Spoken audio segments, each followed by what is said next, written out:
이거는 제가 이명식 자료 직접 가지고 있는 걸 스캔 받은 겁니다. 내가 걸어온 한국 사단 1917년부터 87년을 정리했습니다. 나중에 그게 눈빛 출판사인가 어디서 책이 단행본도 나왔습니다. 근데 그 초고 원고를 제가 가지고 있습니다. 그중에 이렇게 선생님이 직접 페이지를 별도로 달아서 다 했습니다. 이 내용입니다. 이 내용은 포토텍스트라고 해서 1954년도에 교재를 만든 겁니다. 이 교재 내용이 연결되어서 앞쪽에 제가 말씀드린 그런 것 같아요. 사진의 기록선 특성 이런 내용들이 여기 나와 있습니다. 그런데 1977년도에 우리 아카이브에서 발췌한 겁니다. 이렇게 대형 카메라를 만지는 테크닉들이 저도 깜짝 놀랐어요. 이명식 선생님은 제가 알기로는 스냅샷입니다. 35mm 카메라 작은 겁니다. 그런데 이런 대형 카메라를 사용하는 건 저도 처음 알았습니다. 이런 강연을 준비하면서 교재까지 쓰셨어요. 이게 일본말로는 아올이라고 합니다. 영어로는 카메라 무브먼트라고 합니다. 스윙, 틸트, 라이즈 앤 폴, 원근감을 만들어내고 하는 거. 저희들이 학교 다닐 때 가장 힘든 사진 기술 중에 하나가 이 카메라를 다루는 겁니다. 깜짝 놀랐습니다. 77년. 지금도 부산에 몇 개 남아있는 나무로 된 큰 카메라 있죠. 사진관에 그거는 안토니 카메라고, 이거는 새까만 건데 중간에 벨로즈 주름 있고 뒤집어 쓰고 이렇게 카메라 돌리면서 원근감을 만들어내는 그런 겁니다. 이 카메라 테크닉도 70년대에 아마 직접 가르치신 것 같아요. 아이러니합니다. 좀 가르치신 것 같아요. 선배들 만나봐야 되겠지만 이것도 제가 아카이브에서 발췌한 겁니다. 명동 약도죠. 촘촘히 봤습니다. 명동의 약도를 수첩에 꼼꼼히 적어서 그걸로 평생 명동을 찍으셨죠. 그런 분입니다. 우리나라 건축가 중에 대단한 분이죠. 김중업. 공간 잡지도 만드시고 있는 김중업 선생님이 만넬이라는 사람은 잘 알죠. 다다이스트, 다다이즘. 우리가 다다이즘이라고 말하면 스위스 다다, 베를린, 독일, 베를린, 쭈리히 다다가 있습니다. 1차 세계대전 이후에 만넬이나 앙드레 베르통, 트리스탄 짜라 이런 사람들이 이제 조금 전쟁이 나니까 이게 뭐냐, 사람이 폭탄 안에 수백 명이 죽어가니까 허무 뭐 이런 걸 깨달았죠. 그래서 다다이즘이 시작됐는데 그때 만넬이가 이런 것들이 있습니다. 사진 작업을 했습니다. 만넬이라는 사람은 만넬이는 자기가 자기 이름을 개명했어요. 잘라보고. 그래서 어떤 책에 보면 만넬이의 본명은 엠마누엘 로드첸코란 말도 있습니다. 그중에 엠마누엘의 만, 로드첸크의 알 줄여서 만넬이. 예를 들어 우리나라도 가수 있잖아요. 가수 이름 뭐 나훈아, 남진은 지 이름이 아니잖아요. 그런 것처럼 닉네임을 자기 스스로 골랐는데 그때 만넬이가 책에 보면 여기 있어요. 존경하는 경애하는 이명식 선생님께 해서 선물을 했어요. 자료에는 1967년도에 선물했다고 됐고 이 책을 김중업 선생님이 출장 가서 직접 미국인지 프랑스인지 모르겠지만 사신 거는 1953년에 사서 67년에 이명식 선생님께 드린 걸로 선물한 걸로 적혀 있습니다. 그런데 만레이의 작업 중에서 하나가 만레이는 자기 이름을 따서 레이오그램이라고 했어요. 만레이. 레이오그램은 바로 이겁니다. 그래서 다다이즘답게 좀 어려운 이야기입니까? 저도 책 보고 외운 이야기입니다. 필름이나 첫째는 필름을 현상하는 중에 의도적으로 뚜껑을 엽니다.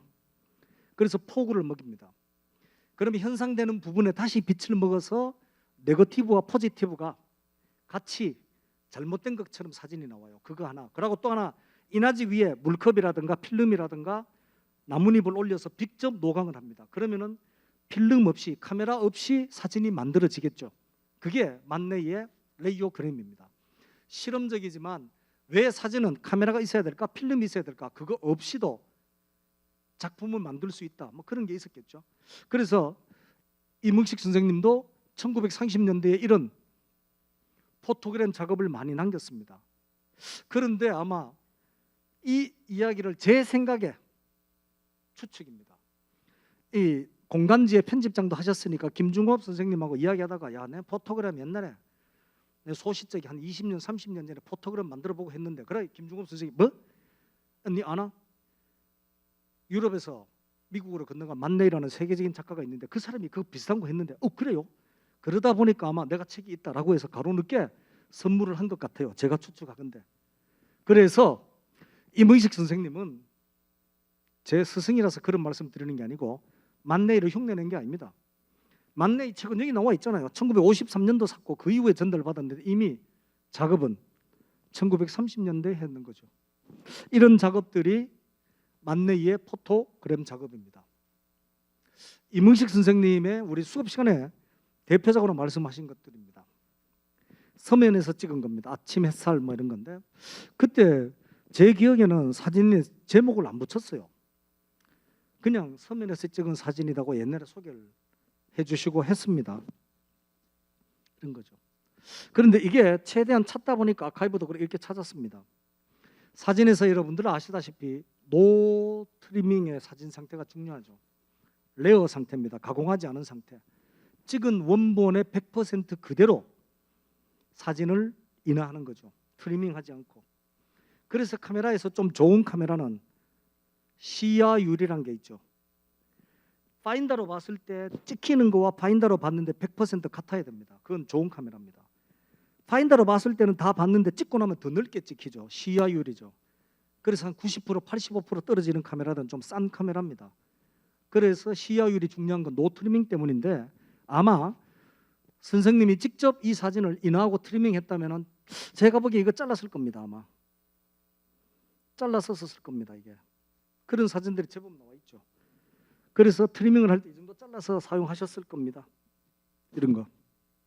그때는 그때는 지금처럼 카메라가 스냅 속사가 안 되기 때문에 대충 찍어서 필요한 만큼 이렇게 골라서 트리밍하는 게 그 당시 사진 기법이었습니다. 완전한 사진입니다. 완벽합니다. 이때는 아마 노출 만들기도 맞추기도 힘드셨을 건데 뭐 좋습니다. 사진에서 제일 중요한 것 중에 하나가 빛과 그림자, 반사, 투영 뭐 이런 거죠. 그런데 전형적인 사진의 교과서처럼 잘 찍힌 사진입니다. 인천 상륙 작전에서 인천에 상륙했을 때 여기가 성당인데 성당 이름을 제가 깜빡 잊었습니다. 그 성당 모습입니다. 자, 이 사진 하나만 놓고 보면은 아주 회화주의적으로 보입니다. 사롱 사진처럼 보입니다. 그런데 이 사진은 임흥식 선생님이 늘 강조하신 본인이 최고의 걸작 중에 하나로 꼽으셨습니다. 근데 저는 우린 수업 들을 때 그랬어요. 뭐냐고, 앞뒤가 안 맞지 않느냐고. 생활주의 사진은 막 좀 걸베이들 찍고 전쟁 고아들 찍어야 되는데 뭐 저런 그림 같은 사진을 갖고 대표작이고 최고라 하느냐. 실제 그랬습니다. 이것만 보면. 그래서 이번에 제가 찾아봤습니다. 보니까 이게 1953년 국제시장 근처에서 화재가 났답니다. 부산의 국제시장 1953년도가 역대 최고의 큰 화재였고 거기 자료를 찾아보니까 1953년 국제시장의 신창동 화재가 났는데 가옥 4,000채가 탔습니다. 그때 부산에 집이 얼마나 많았는지 모르지만 4,000채가 탔고 이재민이 22,000명 나왔답니다. 그래서 이 사진이 미국의 포토그래피 애뉴얼 미국 사진 영감에도 실린 그런 사진입니다. 그런데 그 이유가 뭐냐 했더니 바로 이것 때문입니다. 요 아이의 모습이죠. 불이 나고 나무가 다 타고 했지만 그래도 아이의 설명해 보면은 아이의 미래상 희망, 인간가족전의 유진 스미스 사진처럼 그런 아마 이거는 제가 주제넘 있게 해석하면은 이런 겁니다.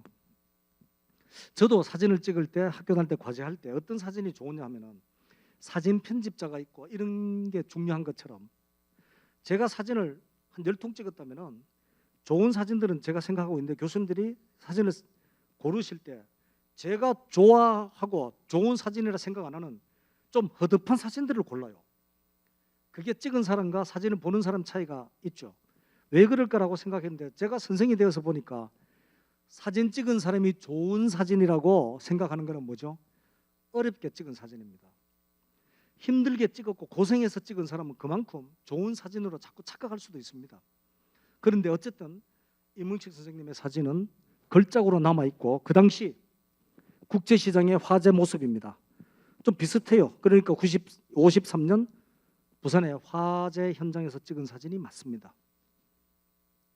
구직.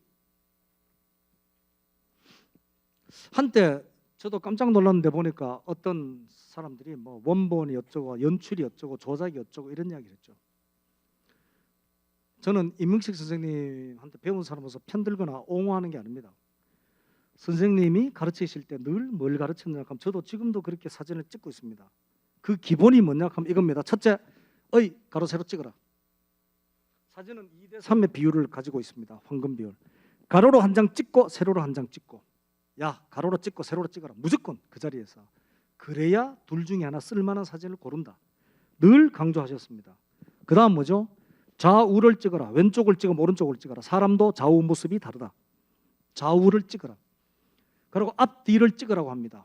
여러분들이 이 현장을 찍는다면 저를 한 장 찍고 뒤에서 하나 찍고 앞뒤 좌우 가로 세로를 찍어야 됩니다. 그래서 그 자리에서 찍게 되면은 한 장면만 찍더라도 순식간에 필름 한 통을 다 씁니다. 좌우, 왼쪽 모습도 가로 세로, 우도 가로 세로. 그러면 분명히 쓸만한 사진이 나온다는 기본을 가르치셨는데 가만히 보니까 이거예요.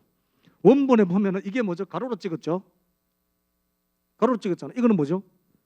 세로로 찍었죠. 2장밖에 안 찍었습니다. 맞죠?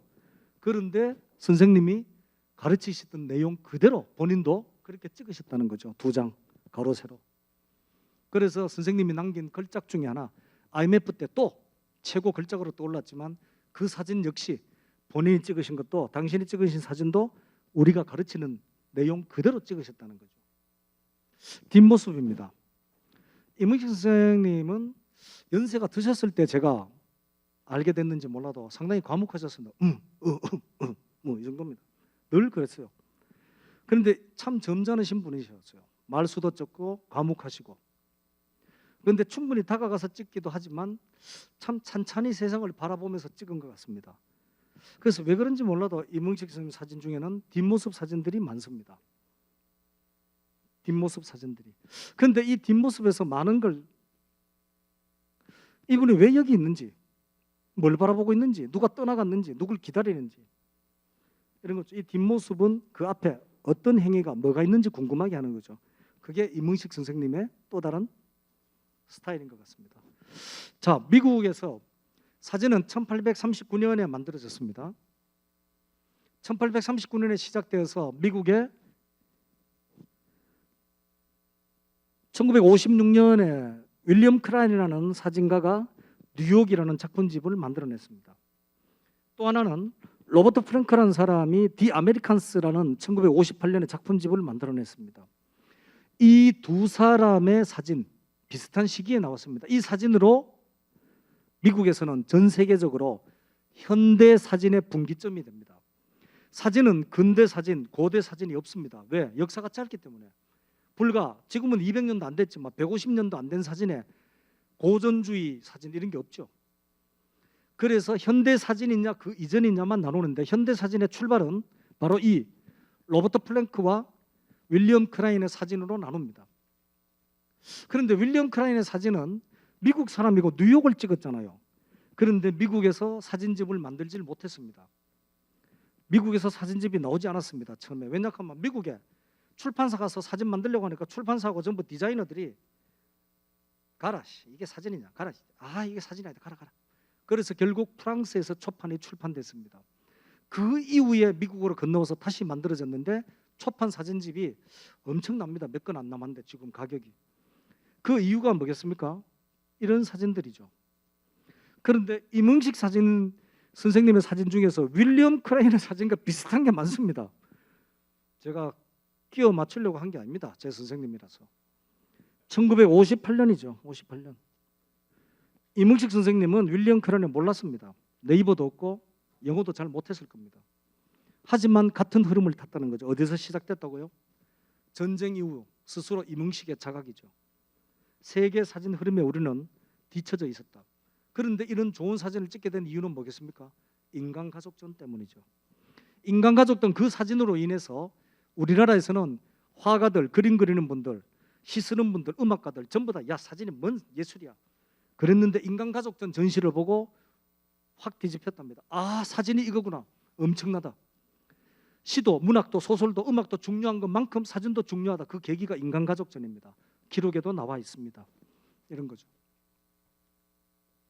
자, 그 다음에 인간가족전은 모마, 미국 현대미술관의 모마에 에드워드 스타이겐이 기획했다고 했잖아요. 근데 한 10년쯤 지나서 1967년에 모마, 미국 현대미술관의 존 사코스키라는 사진 담당 학예사, 큐레이터가 있었습니다. 이 사람이 다시 기획한 게 바로 이겁니다. 전시 제목은 뉴 다큐멘트입니다. 뉴 다큐멘트 1967. 참가한 작가는 다이아나 버스, 리 프리드랜더, 게리 위노그랜드, 이 세 사람을 미국에서 최고의 다큐멘터리 사진가로 뽑아서 모마에서 전시를 시켰습니다. 그런데 이 사진의 대표적인 게 리 프리드랜더와 게리 위노그랜드입니다. 1958년도쯤 찍은 사진들, 60년대죠. 또 이문식 선생님 사진을 보니까 비슷해요. 비슷합니다. 진짜로. 앵글 프레임 느낌. 그런데 왜 이 세 사람의 사진과 앞에 로버트 프랭크, 윌리엄 크레인의 사진이 현대 사진의 출발이냐 하는 거죠. 신기한 사진도 없는데 딱 하나입니다. 그 이전까지는 우리가 소셜의 개념이었어요. 사회적인, 공적인, 공공의 이야기를 사진으로 찍으려고 했어요. 그런데 이 사람들로 인해서 자기 혼자만의 생각으로 사진을 찍습니다. 좀 거친 표현입니다만, 미국이 굶어 죽든 말든 난 모른다. 미국이 전쟁이 이기든 말든 난 모른다. 내가 생각하는 우리 동네, 내가 생각하는 내 친구들, 내가 생각하는 미국, 내가 생각하는 우리 동네를 찍기 시작했죠. 지극히 사적인 이야기를 찍기 시작했습니다. 그래서 우리는 현대 사진의 분기점 출발이라고 하죠. 이문식 사진도 그렇습니다. 제가 볼 때 선생님이 처음에는 사롱풍의 사진을 했죠. 전쟁 때 전쟁의 충격을 보고 비참한 실상을 찍고 알리려고 했죠. 그런데 서울로 가시고 명동을 찍기 시작하면서 그 사진은 뭐죠? 일종의 소셜 다큐멘터리에서 퍼스널 다큐멘터리로 넘어갑니다. 지극히 개인적인 거죠. 선생님이 생각하시는 서울, 선생님이 생각하는 내가 사는 동네, 선생님이 생각하는 대한민국을 기록하기 시작했습니다. 그거는 격정적인 장면도 아니고 자극적인 장면도 아니죠. 심심한 그런 사진들이지만 명작을, 걸작을 남기셨죠. 이런 사진들입니다. 이게 이문식 선생님의 사진이고, 이게 세계적인 당시 똑같은 당시대의 도시대에 찍은 사진들이죠. 그런 개인적인, 지극히 개인적인 이야기를 찍은 게 이겁니다. 덕수궁. 1970년대는 한창 경제개발 5개년 이런 거 시작될 때죠. 그래도 덕수궁 돌담길에는 이런 할아버지가 앉아서 곤방대 놓고 뭘 이래 하고 있는 거죠. 집신을 만드는지 뭘 만드는지. 이거는 뭡니까? 사람들이 서양 옷을 입고 교복 입어놔도 쳐다보죠. 하지만 이 의미는 뭡니까? 이문식 선생님이 내가 살고 있는 이 나라, 이 땅, 이 동네를 찍고자 한 거죠. 지극히 개인적인 이야기입니다. 여기에 무슨 정치가 있고 이데올로기가 있습니까? 개인적인 이야기죠. 세상을 바라보는 그런 것들입니다. 그래서 이때 보면 연세도 이미 60에 넘어서는 연세죠. 12년생이시니까. 그 다음 반포. 선생님이 반포에 사셨습니다. 그래서 아마 이것도 유추해 보건데 85년도니까 어디 이제 특강 가시든가 반포에 갔다 오다가 툭 찍은 것 같아요. 원래 반포 고속버스 터미널 사진은 극히 남아있는 게 없습니다. 그런 것 같아요. 이런 이야기죠. 돌아가시기 2년 전에 찍은 사진입니다. 명동의 모습이죠. 자료에 남아있는, 아카이브에 남아있는 마지막 사진이 이 사진이었습니다.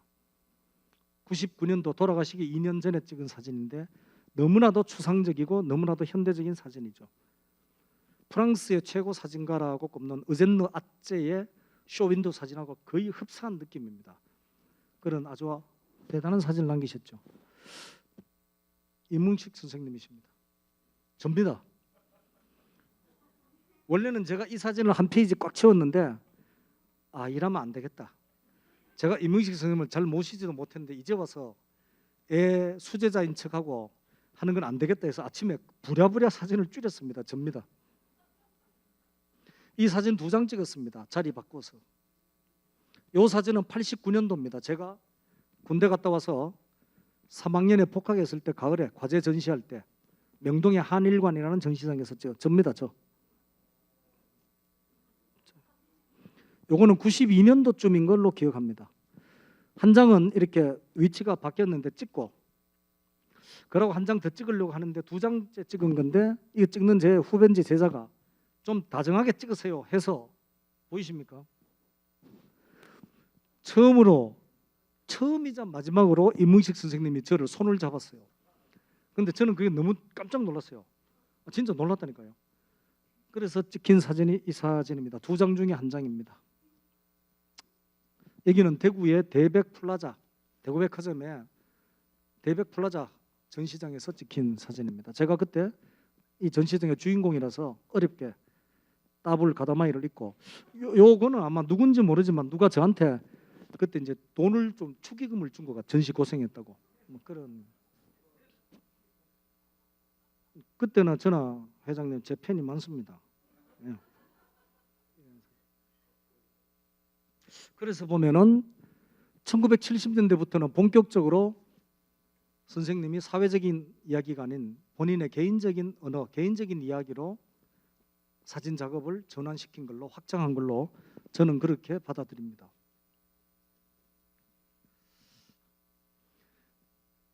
일본에 가면은 저는 일본을 좋아하지는 않습니다. 일본 우동은 좀 먹어도 일본을 좋아하지는 않고 이웃 나라로 인정을 합니다. 그런데 일본에 가면 동경에서 이번에 원전 사고 난 후쿠시마 원전 사고 난 토호쿠 지역 있죠. 그 중간쯤에 북쪽입니다. 눈 덮인 후지산도 보이고 하는 그 중간쯤에 야마가타라는 곳이 있습니다. 야마가타라는 곳에 사카타라는 시가 있는데 거기에 1983년에 일본 최고의 사진가인데 제가 봤을 때는 임묵식 선생님 뭐 비슷합니다. 아니면 임묵식 선생님 한 건 더 센 것 같습니다. 연세도 비슷합니다. 1909년생이죠. 임묵식 선생님은 1912년생이십니다. 3살이죠. 3살은 막 먹을 수 있죠. 1990년에 돌아가셨습니다. 토문권 도몽갱이라고 합니다. 구글 같은 데서 찾으시면은 거꾸로 켄 도몬으로 나옵니다. 도몽갱, 저는 사진집을 많이 봤었습니다. 지금도 도몽갱 사진 상도 주고 합니다. 그런데 이름을 가리고 보면은 도몽갱 사진하고 선생님의 사진하고 흡사합니다. 왜 흡사하겠어요? 옛날에 이건 제가 손자가 있다고 해서 이런 이야기가 아니고 어느 학회에서 어느 놈이 임문식 선생님하고 도몽갱 사진 흉내낸 거 아이가 하는 거 제가 박살을 냈죠. 그때 이 새끼 무식하게. 도몽갱 사진하고 임문식 선생님 사진이 비슷할 수밖에 없습니다. 왜 그렇겠습니까? 첫째, 우리나 일본 사람이랑 큰 차이 안 납니다. 생긴 게 똑같지 않습니까? 두 번째, 우리가 입은 교복이나 일본 사람들 교복이나 똑같습니다. 학교, 우리 학교나 일본 학교나 똑같습니다. 똑같습니다. 그 시대 찍었는 거는 비슷합니다. 일본이나 우리나 비슷한 거리입니다. 숟가락 젓가락은 좀 다르지만 비슷합니다. 또 하나, 일본도 도몽갱이 찍은 거는 태평양 전쟁 이후입니다. 태평양 전쟁 이후에 우리나라 임묵식 선생님이 1950년 한국전에서부터 생활주의 사진을 시작한 것처럼 도몽갱도 태평양 전쟁 이후에 그런 사진을 찍기 시작했습니다. 그 사람들도 전쟁의 폐허입니다. 동경까지 폭격을 맞았죠. 그 전쟁터의 모습, 우리의 한국전의 전쟁터의 모습 비슷합니다. 그렇습니다. 그래서 그렇습니다. 그런데 제가 드리고 싶은 말씀은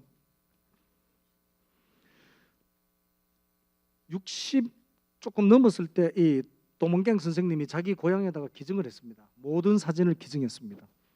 여기 있습니다. 여기 자세히 보면은 입장료 얼마죠? 특별 전시한 때는 900엔, 보통 때는 700엔, 뭐 미성년자나 400엔 이래야죠. 입장권까지 받고 있습니다. 근사합니다. 강가에 정말 근사합니다. 그런데 왜 유명하냐면은 좀 심하게 말씀드리면은 이 사카타 씨는 도몽갱 때문에 먹고 살 정도로 많이 옵니다. 근데 거기 가면은 엄청난 일본의 현대 작품들이 있습니다. 조각, 그림, 이런 모든 작품들, 서예. 왜 그렇겠어요? 도몽갱이 친했던 일본의 근대 현대 작가들, 원로 작가들이 기념관 만든다는 이야기를 듣고 작품 하나씩 다 기증했습니다. 임은식 선생님도 오늘 저는 생활주의 사진에만 집중했지만 우리나라에 60년대, 70년대, 80년대 한국 최고의 예술가들 초상 사진을 찍으셨습니다. 임은식 선생님도 고향 부산에 뭔가 좀 하나 있었으면 하는 생각이 듭니다. 이 사진은 2016년에 서구청 동아대 석당박물관에서 제가 조금 관여했습니다.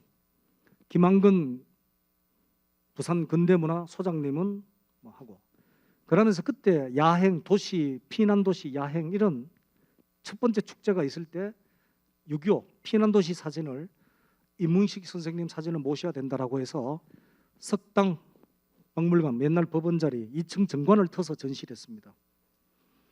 그때 이 사진들은 우리 손자분은 모르실 겁니다.